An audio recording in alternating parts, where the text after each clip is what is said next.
Are you holding yourself back on fun?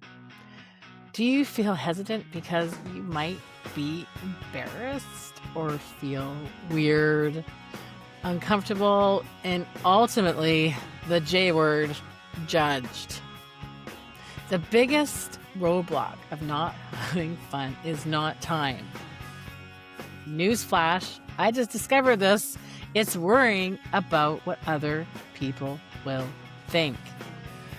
You are not alone. Almost 70% of you avoid doing fun things because you worry about looking awkward or being judged. This actually physically hurts my heart. Is this hitting you? It's hitting me big time. Do you want to know more?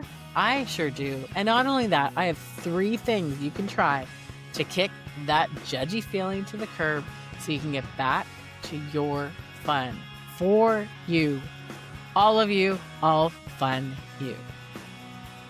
Hey, fun friend, welcome to the Fighting Fun Experiment podcast, where we crack your code to health and wellness by teaching you how to prioritize fun, laughter, and play in your daily life.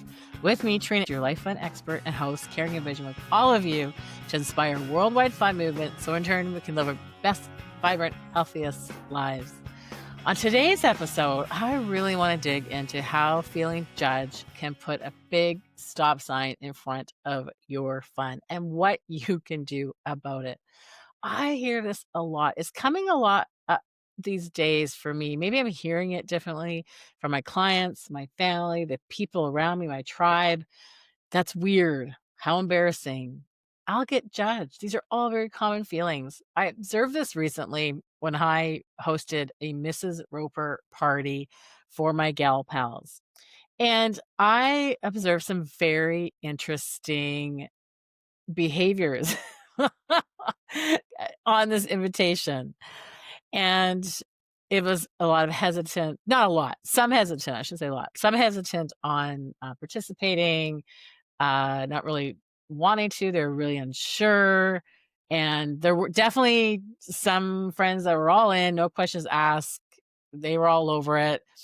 And there were definitely a chunk that him and hawed about coming, and it felt probably uncomfortable and weird.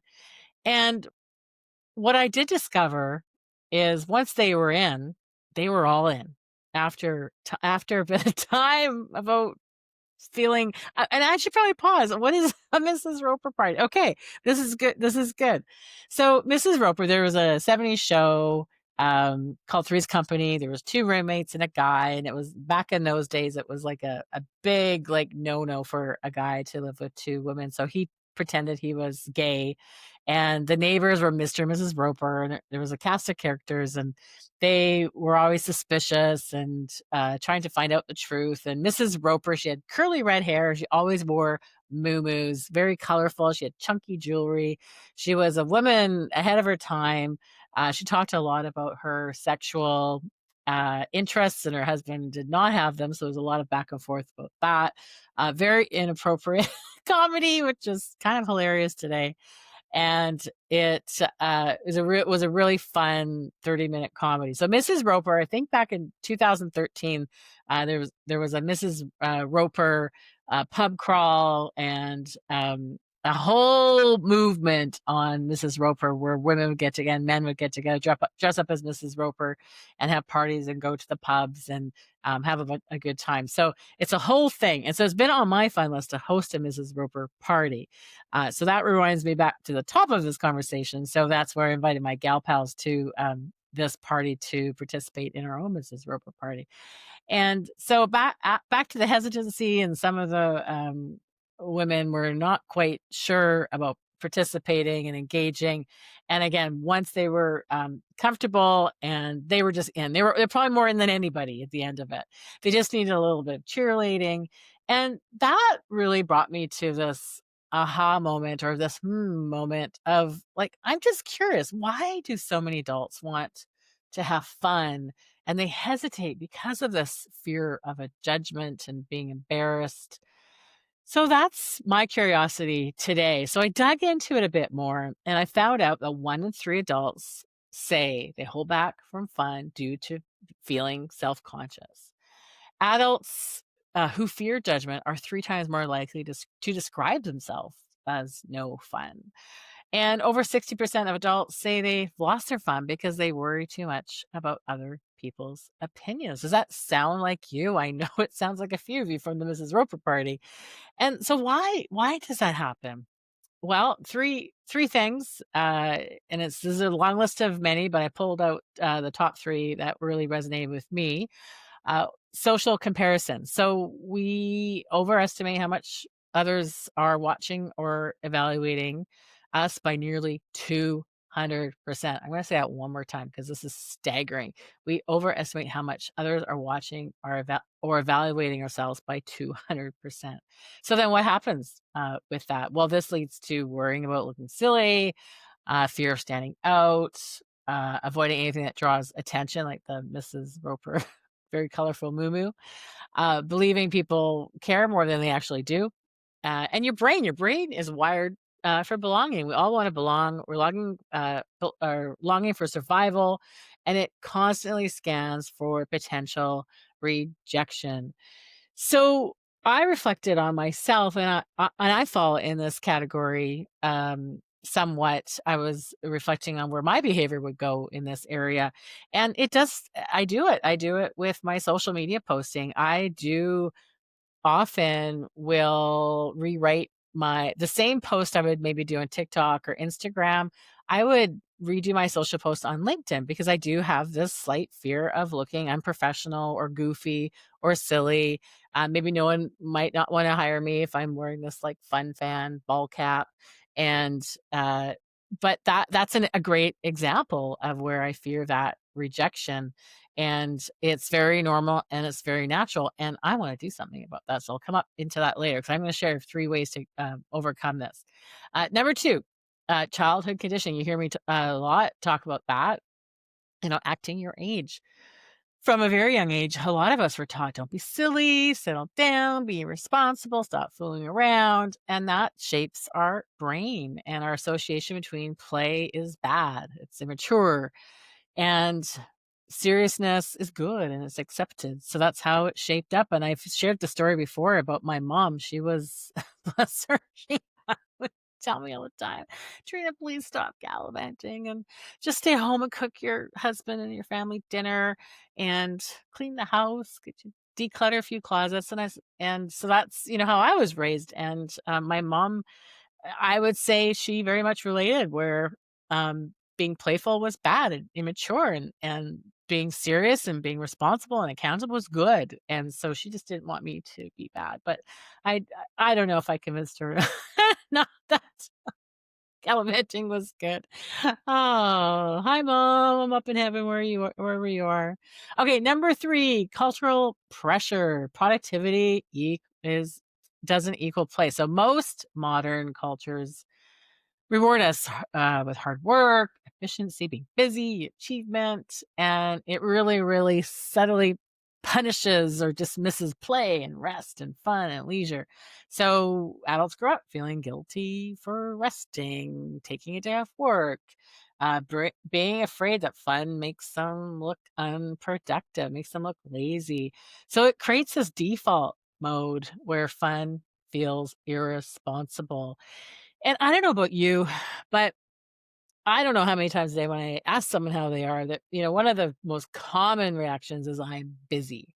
I am busy. I am busy versus, can you imagine someone saying to you, I'm having such fun in my life. I'm looking forward to playing today, or I had so much fun this morning before I went to work, or it's just the busy, busy, busy is just a very common normalized response. And I myself am definitely going to say, well, I think I do, but maybe I need to say it more in my response. I don't say I'm busy. I'm very conscious of that because I don't want to be this busy person, even though, yes, I am busy. But I want to be, yeah, I want to be able to promote fun, laughter, and play and prioritizing how good it is for my health. So I'm going to be purposely saying some different responses on that. So when someone asks me how I'm doing today, I'm going to say, I'm having fun. I'm having fun at my gym class today, boxing, or someone's ask me how I'm doing today. I'm feeling really playful. I jumped on my bed this morning. Or, I would do a pillow fight with my husband and well, maybe I won't say that. Might go into like some darker details, but anyways, you get the idea. Okay, so what can you do about this? I'm going to give you 3 tools to start kicking that judgment to the curb. It's not going to be easy. I know it's embedded. I know it's lifelong. I know there are probably some uh, impacts that you've had earlier in your life that have been also resulting in this, judgment feeling way. So here are 3 what I think are some easy entry level areas that you can get into to start kicking that judgment to your curb. Okay, so number 1, start describing yourself different. So, hi, I'm Bob. I'm fun. Hi, I'm Betty. I love to play. Hi, I'm Georgia. Love to celebrate joy and moments. So start describing yourself different. And again, when you label yourself, as a person who does fun things, you naturally begin to match that identity, kind of like when you say you're busy all the time, well, then everybody assumes that you're just busy and you're busy. But when you start to identify yourself in a different way, this fear of judgment starts to lose its grip on you. So here's an example of a story, for me personally. So I'd say about 3 years ago, I really shifted into saying, what do you do for a living? I'm a life fun expert. And before that, I probably would say, "Oh, I consult on fun, or I help people and organizations have more fun, laughter, and play in their lives and in their workplaces to better their performance." And I didn't really own that I'm a life fun expert. And once I started to coin myself as that, it just opened up so many new things. It opened up conversations. It opened up some great new relationships, some friendships, curiosity, and changes for people themselves. Like, if I can be a life fun expert, what can you do? You can do anything. And so this was the story I started to tell about myself, and it did start to shift. So that's a good example of a shifting and matching to your identity. Okay, number 2, use a 2-second rule. So when fun impulse shows up, whether it's a silly idea or a spontaneous why not moment, you, your brain gives you a 2-second window before self consciousness kicks in. And if you act within those 2 seconds, you're going to bypass that judgment circuit entirely. So say yes before your brain says no. So I practice this. I reflected on this, and I practice this a lot. I jump into fun, play, laughter. I don't put a lot of thought into it. I don't think about the consequences. Sometimes it doesn't always work out, but most of the time it does. So I stay out of my head. I stay out of overthinking it, and that helps me stay out of the way of not having fun. And I have an example. I did this recently. I was out at a market, and there was this chocolate display. They're promoting some chocolate, and there was this gigantic chocolate bar. And I immediately saw it. I ran to it. I went to it, and I gave it a big bite, a pretend bite, because it was plastic. And I snuggled with it and I hugged it. And my friend, who's very conservative, thought I was a nut bar. Anyway, she snapped a few photos, and she said those were like the funnest photos she's seen for a long, long time. And we had about 1,000,000 belly laughs looking at them later. And again, 2-second rule. I didn't think about anybody thought of me. I didn't think about if I was going to upset the display people. I put it back exactly where it was. And again, no thinking, just fun, 2 seconds, and go for it. So that's another example. The third one is say your fear out loud. This is a new piece of research for me that I'm excited to share with you. So some of you know, but if you don't know, it reduces its power by 50% when you say your fear out loud. And I totally can relate to this. So studies, it's called emotional labeling. It's got a fancy name, shows that when you name a feeling out loud, its intensity drops up to 50%. So try saying things like, I feel awkward, but I want to do this. I'm afraid of looking silly, but I'm doing it anyways. This feels uncomfortable, but fun matters to me. So those are absolutely being vulnerable and saying your fear out loud. And then that way, you're going to have a very good chance of moving forward on your fun. So my story is recently I think I shared I wanted to try some new fun things off my fun list because I was kind of being stuck and trying new things that were, pigeonholing in different buckets. So I tried out for a singing group. I went to an audition, and as a result, I am on a wait list to the singing group.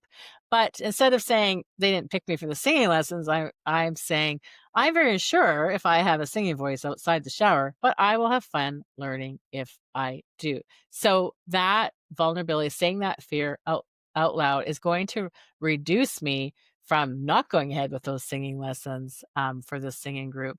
And in what I hope gives me confidence and, and assurance that they are definitely not going to want to miss me in their singing group after their long wait list is over.